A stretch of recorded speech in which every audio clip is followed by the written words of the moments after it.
Hello, everyone. I'm Armstrong Williams. Values, virtues, belief systems, the standards that guide our lives. Many of us sometimes want to believe that everybody share the same, but we don't. We just don't.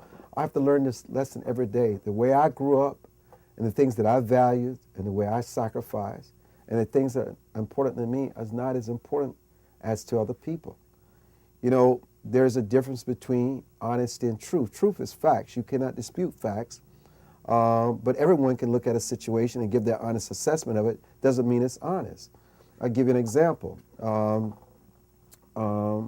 Someone in a very tight dress asked me, said, do I look great in that dress? And I said, honestly, yes, you look great in that dress. But what I don't say, but you're still fat and out of shape. But could I have just said that? No, because I'm sensitive and I don't want to hurt somebody's feelings. So I give an honest answer, yeah, you look great, but it doesn't preclude the fact that you're still overweight. Just an example. Where am I going with this? Listen, the values of the United States are not the same of the people in Syria and Assad.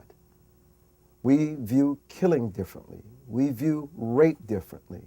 There's so many things that we have a different perspective on. How we handle stealing and lying is handled differently in those Middle Eastern countries.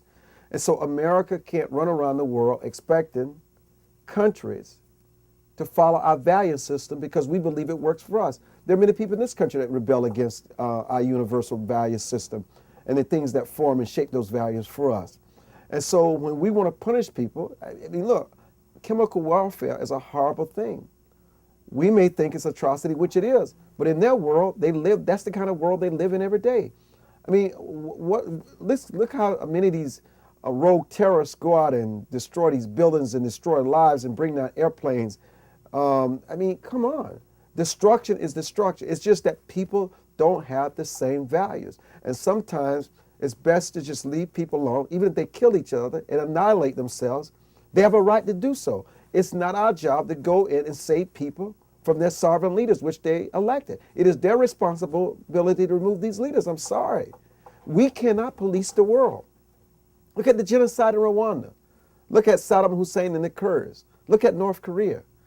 I mean, look at what Stalin did in Russia. I mean, come on, millions of people died. Look at what Hitler did in Germany. It's all wrong. Their values are wrong. And even in the American government knew that Nazi Germany was burning Jews in these ovens. They knew it and they did nothing. Why? Why? Ask yourself that question and see what conclusions you come to. We cannot pick and choose situational morality, situational principles, and situational values. We have to be consistent all across the board. It has to be consistent for Rwanda, consistent for Iraq, consistent for Afghanistan. It's got to be consistent. You can't have one set of values for one country and a standard for someone else. You lose the moral high ground. Yes, the president has lost a lot of respect and much credibility because you have to realize drawing a line in the sand may work here in the United States, but it doesn't work elsewhere. And there were going to be huge repercussions and fallouts if we pursue this agenda of a military strike in Syria. I'm Armstrong Williams.